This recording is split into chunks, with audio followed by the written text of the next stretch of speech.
তাড়াতাড়ি চলো, ফাস্ট। আপনার এই শরীরের অবস্থা, আপনাকে বারবার মানা করলাম আসবেন না। আমি আর ফুলকি ঠিকই সামলে নিতাম।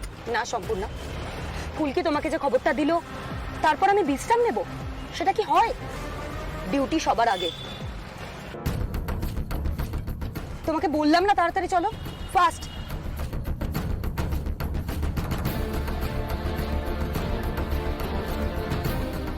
কাকু, সবুজ রঙের জব্বা পরে কাউকে দেখেছেন? সবুজ জব্বা পরা একজন লোক, লম্বা, রোগা মতো, যেতে দেখেছেন এখান দিয়ে? দেখেননি না?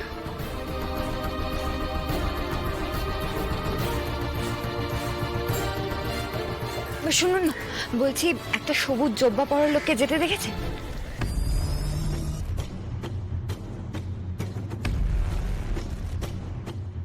মা কালী, তাহলে কি শেষমেশ জামাইবাবুকে ধরতে পারবো না আমি? কোথায় গা ঢাকা দিল বলো তো? একটা তো কোনো পথ দেখিয়ে দাও মা, একটা পথ।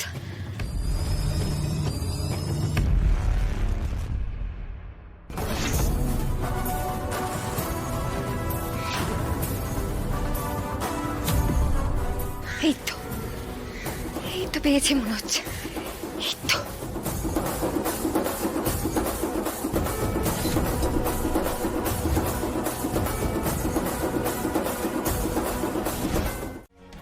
না না, আমি আচ্ছা আমি সে কথা বলতে চাইনি, কিন্তু ঘটনাটা এমন একটা আশ্চর্যজনক ঘটনা ঘটে গেল না, মানে কি বলতো, আমি না কোনো যুক্তি সাজাতে পারছি না।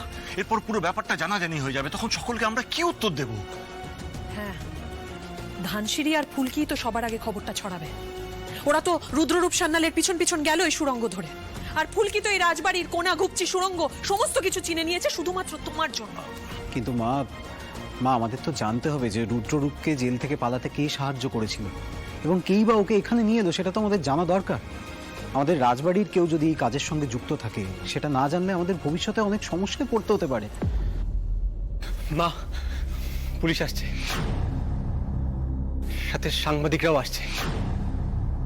তুমি ভেতরে যাও, আমরা দেখে নিচ্ছি।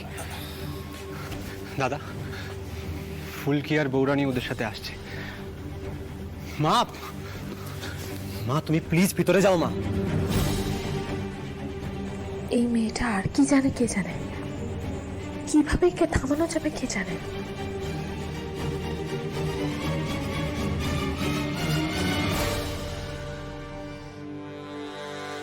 এক মিনিট ম্যাডাম, এক মিনিট। আপনারা এতজন মিলে রাজবাড়ির ভেতরে আসলেন কি করে?